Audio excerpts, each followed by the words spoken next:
Բարև ձեզ, ուղիղ եթերում դուք դիտում եք Civilnet-ը, նշեմ, որ քաղաքական իրավիճակը Հայաստանում շարունակվում է այսպես լարված մնալ, այսօր ժամը 15:30-ին Ռաֆի Հովհաննիսյանի շտաբը պատրաստվում է դիմել սահմանադրական դատարան փետրվարի 18-ի ընտրությունների արդյունքները վիճարկելու պահանջով եւ ընտրությունների հետ կապված կամ ընտրությունների ժամանակ տեղ գտած կեղծարարությունների կամ օրենքի խախտումների հետ կապված արձագանքները շարունակվում են։ Այսօր մենք կզրուցենք Այդիտոր ծրագրի տնօրեն Սամվել Մարտիրոսյանի հետ։ Բարև ձեզ։ Ձեր կայքը ընտրությունների օրը բավականին ակտիվորեն աշխատում էր եւ գրանցում էր ընտրախախտումներ, այսինքն քաղաքացիների կողմից ստացված ընտրախախտումների դեպքեր։ Դուք ստացել եք 394 ահազանգ եւ տեղյակ եմ, որ ոստիկանությունը սկսել է հետաքրքրվել այդ ահազանգերով։ Ինչ բուժում է, ինչ է հետաքրքրում ոստիկանությանը։ Ну, մի երկու ճշտում մտցնեմ, առաջինը այդ 394-ից 105-ը նախընտրական փուլին են վերաբերում, այսինքն մենք 300-ն ենք ստացել հենց ընտրությունների բուն օրը։ Ինչու հետաքրքիր է, որովհետև օրինակ պարլամենտական ընտրությունների ժամանակ հավասար էր նախընտրական եւ ընտրությունների օրը մոտավորապես նույն քանակի մենք համատական անցկացնենք, այն ժամանակ ինչքան էր։ Այն ժամանակ ընդհանուր առմամբ 1100-ից անցավ, ակտիվությունը ավելի մեծ էր, ինչը շատ բաներով է բացատրվում, ու ինձ համար հասկանալին այն է, որ կուսակցական պայքարը թույլ էր, որովհետև անցյալ անգամ միանգամից մի քանի կուսակցությունների շտաբեր շատ ակտիվ օգտվում են հարթակից։ Քիչ թվականակը ոչ թե Հայաստանի պատմության մեջ առաջին ազատ արդար ընտրությունների անցկացումը պայմանավորված է շտաբների աշխատանքով։ Գիտեք, ես գնահատականներ տվյալ դեպքում չեմ կարող տալ, որովհետև մեր հարթակի աշխատանքը բացահայտ վիճակագրություն չի, որովհետև մենք բնականաբար ամեն ինչ չենք ընդգրկում, բոլոր խախտումները եւ բոլոր ակտիվությունները, հա, օրինակ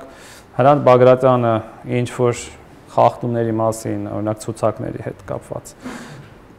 Սեկոյից ուղարկել էր ոստիկանությունը, մեզ չէր ուղարկել, դրա համար մենք դա չենք տեղադրել եւ այլն, այսինքն այստեղ վիճակագրությունը շատ բան է, հա, այդպես անմիջական չի կորելացվում ընդհանուր իրավիճակի հետ։ Բայց փաստա որ ակտիվությունը թույլ էր, հատկապես նախընտրական փուլում, հետաքրքրություններ էր քիչ, այցելություններն էլ էին բավականին համեմատած ցածր եւ այլն, վերջին օրերին միանգամից սկսեց դե նախընտրական պասիվությունը ամեն դեպքում ազդել է իրավիճակի վրա։ Այո։ Ուրեմն ինչ վերաբերում է ոստիկանության եւ այլն ասեմ։ Ուրեմն առաջինը բնականաբար, քանի որ սա բաց հարթակ է, մենք միանշանակ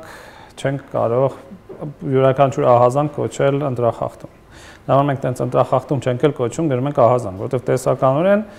կարող է ինչ որ մի սուտասանի մեկը նստի համակարգչի մոտ ու լցնի կեղծ դեպքեր, հա։ Իրար դեմ աշխատել, օրինակ խորհրդարանական ընտրությունների ժամանակ տենց միտում կար, որ կուսակցությունները իրար դեմ կեղծ զեկույցներ էին գցում, հա։ Այսինքն ՀԿ-ն ասում է ԲՀԿ-ն, այստեղ ՀԿ-ն ասում է կամ այսպես, հա։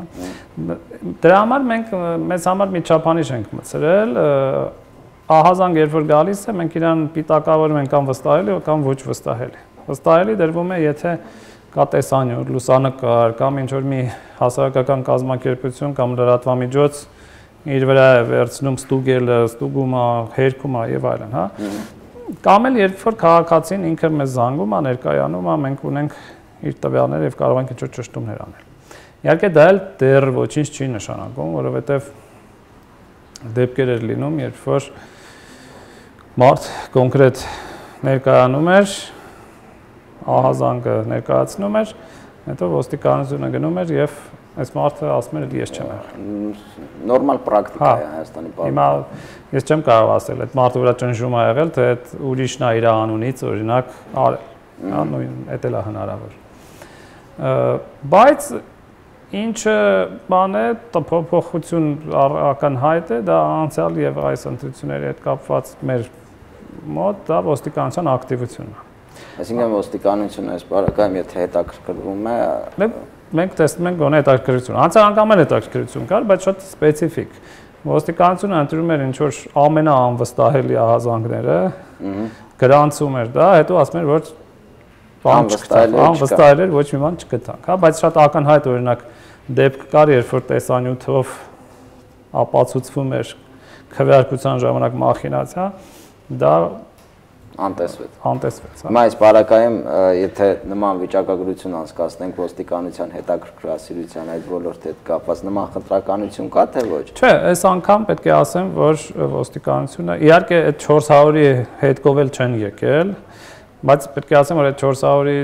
զգալի մի մասը դա նաև հղումներ են այլ լրատվամիջոցների վրա կամ կան նաև հղումներ եւ այլն, այսինքն պետք է ճշտել ոստիկանությունը այնտեղ դիմել է թե ոչ, բայց կոնկրետ մեր դեպքում 20-ից ավելի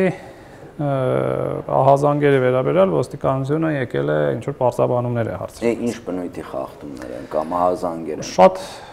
խառը։ Հիմնական ինչ որ ոչ մի կոնկրետ բան չկա, հիմնականում իհարկե ընտրակաշարք եւ այլն, այսինքն այն խախտումները, որոնք քրեական պատժելի են, դրանց հետևից այս անգամ գոնե այսինքն լուրջ բաների հետևից գալիս են։ Ինչ կլինի, չգիտեմ, մեզ մի քանիսով արդեն պատասխան ստացել են, որ մերժվում է գործ հարուցելը, քանի որ բաներ չեն, հիմքեր չեն գտել։ Տեսնենք, դեռ 2-3-ի վրա է եկել։ Տեսնենք ինչ վիճակագրություն կլինի ընդհանուր առմամբ, գոնե մի հատ դեպք կարձանագրվի թե չէ։ Դեռևս կոնկրետ ինչ որ քրեական գործ հարուցված չկա։ Դեռևս սպասողական իրավիճակ է։ Իսկ այդ օրը, որ գրանցվում էր ահազանգերը, այդ ժամանակ ոստիկանությունը որևէ հետաքրքրություն ցուցաբերել է հենց նույն օրը։ Հենց նույնը, քանի որ ասենք ոստիկանության գործունեությունը ոչ միայն հանցագործներին պատժելն է հետին թվով, այլ կանխել հնարավոր հանցագործությունները։ Չէ, նույն օրը մեկ վարքյան ուզում եմ հիշել, որովհետև ինչ որ պահերի ես գնացել եմ եթեր դուրս եմ եկել եւ ես չեմ եղել հեռախոսի մոտ, բայց նույն օրը դա պաշտոնական նամակ կամ չգիտեմ, հայ։ Չէ, նույն օրը չի եղել, հաջորդ օրվանից առավոտվանից սկսվել է։ Համ նամակներով, զանգերով իրենք են եկել ներկայացել, ընդ որում ամբողջ հանրապետությունից, այդպես տարբեր քաղաքներից գալիս են։ Այսինքն ձեր կայքում գրանցված ահազանգերը պարտադիր չէ, որ պետք է լուրջ հիմնավորում ունենա։ Այսինքն, եթե ես տեսնում եմ, որ միտեղ ընտրակաշարք եմ բաժանում, զանգահարում եմ կամ, չգիտեմ, կայքի միջոցով, ասում եմ, որ Երևանի այսինչ թաղամասում, այսինչ տեղ ընտրակաշարք են բաժանում եւ տեղադրվում է կայքում։ Նայեք, իմաստը ինչումն է։ Մենք հանդիսանում ենք ոնց որ միջնորդ ընդհանուր հասարակության միջև եւ այն կառույցների, որոնք վերահսկում են ընտրությունները, սկսած լրատվամիջոցներից եւ հասարակական կազմակերպություններից, վերջացրած պետական մարմիններից։ Քանի որ բոլոր այս կառույցները հնարավորություն չունեն ամենտեղ ունենալ իրենց ներկայացուցիչների վերահսկել, մենք տալիս ենք հնարավորությունը քաղաքացիներին դառնալ այդ դիտորդները եւ ուղարկել իրենց ահազանգները։ Բնականաբար մենք մերժում ենք այն ահազանգերը, որոնք շատ ընդհանուր են։ Օրինակ լինում է ահազանգ գրած է ամբողջ հանրապետության մակարդակով ընտրակաշարք է բաժանում, հա, վերացական։ Բայց երբ որ կոնկրետ գրվում է այսինչ թաղամասում, այսինչ շենքի մոտ ընտրակաշարք է բաժանում, ոչ մի ապացույց այլ չկա։ Մենք դա տեղադրում ենք ոչ վստահելի նշելով, բայց դա հնարավորություն է օրինակ նույն լրատվամիջոցին, եթե կողքը ունի իր լրագրողին, առավելևս որ մեր կայքը հետաքրքիր տենց ֆունկցիա ունի, որ ինքը լրագրողը կարող է իր օրինակ սմարթֆոնի միջոցով վերահսկել եւ օրինակ 1 կիլոմետր շարավիղով եթե ահազանգ է հայտնվում, ինքը նամակ է ստանում եւ կարող է անմիջապես ստանա, ռեակցիա տա եւ այլն, հա։ Իսկ նամակը այդ ահազանգերը անոնիմ են թե անպայման պարտադիր է անազգանուն։ Անոնիմ են, բացի դրանից մարդ կարող է իր անազգանունը հեռախոսի համարը էլեկտրոնային փոստը գրի, որը մենք գաղտնի ենք պահում։ Մենք դա պահում ենք գաղտնի, հատուկ մեզ մոտ նշված է, որ լրագրության մասին, զանգվածային լրագրության մասին օրենքի համաձայն մենք դա կարող ենք բացահայտել միայն դատական որոշմամբ, այն էլ ծանր հանցագործությունների դեպքում, այնպես որ մենք օրինակ ոստիկանությանը մի 4 դեպքերում մերժեցինք, այսինքն իրանք ուզում էին տվյալները թե ով է ահազանգողը, իսկ ահազանգողը հատուկ շեշտել էր, որ այսինքն մի կողմից ոստիկանության իրավունքն է օրենքով պահանջել։ Հա, ցավոք սրտի, մյուս կողմից հա, այստեղ հակասություն կա, որտեղ ոստիկանությունը գալիս է ասում ըստ եսի ինչ որ չեմ հիշում, որ օրենքի մենք պարտավոր ենք հայտնել աղբյուրը, զանգվածային լրագրության մասին օրենքը հակառակը ասում է, որ մենք իրավունք ունենք աղբյուրը չհայտնել։ Եվ այդպեսի իհարկե դա իր հերթին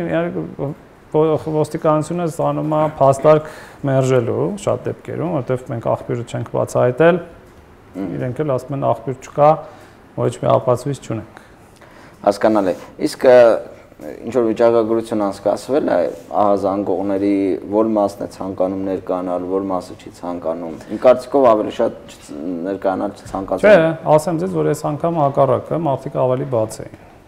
Այսինքն շատ ասում եմ, շատ դեպքերում, օրինակ մեզ մոտ հատուկ նշելու տեղ կա, որը գրած որ գաղտնի կմնա։ Մարդը դնում էր իր անազգանուն հեռախոսի համարը, հակառակը հենց այդ տեքստի մեջ, որը ուղիղ տեղադրվում է, հա։ Նո պլյուս կա նաև այս անգամ օրինակ բնականաբար ամենաակտիվը եղել է Ռաֆի Հովհաննիսյանի շտաբը եւ շատ դեպքերում իրենցից միջնորդավարված էր գալիս ահազանգը։ Այնտեղ ինչ որ անուններ կային, տվյալներ կային, մենք չենք ճշտել, բայց ենթադրում եմ, որ իրենք են ճշտել, այսինքն մի քանի դեպք եղել է, որ ոստիկանությանը ուղղակի ուղարկել ենք Ռաֆի Հովհաննիսյանի շտաբ, որպեսզի այնտեղ ճշտեն։ Ավարտենք եւ վերջին հարցը, ինչքանով այս դիտորդական տարբեր մեխանիզմները հնարավորություն տվեցին, ինչ որ կա դիտարկում կամ վիճակագրություն կանխել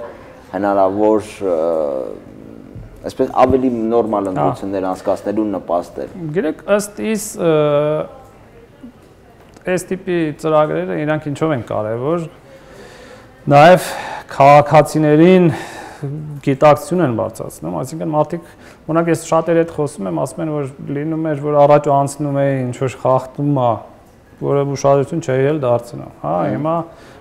ամենապրիմիտիվ բանը ասեմ, շատ ժամանակ նույնիսկ ոստիկանները չեն իմանում, որ իրանք իրավունք չունեն այդ ընտրատեղամասում քայլել ազատ, իրանք հատուկ առանձին տեղ պետք է գտնվեն եւ կարող են միայն հրավիրվել նախագահի կողմից, այո։ Մարդիկ մտնում են տենում են ոստիկանը գնում գալիս է, ոչ ոքի մտքով չի անցնում, որ դա խախտում է, հա, երբ որ մենք այդպես սեմինարներ էինք անում եւ այլն, մարդիկ գնում ոստիկաններին ինչ որ պարտադրում էին գնալ եւ այլն։ Այսինքն այստեղ ինձ թվում է ընտրությունները կլինեն նորմալ այն ժամանակ, երբ որ մենք ամեն մեկս այդ ընտրություններին լուրջ կվերաբերվենք։ Այսինքն մեր իրավունքի գիտակցումը։ Այո։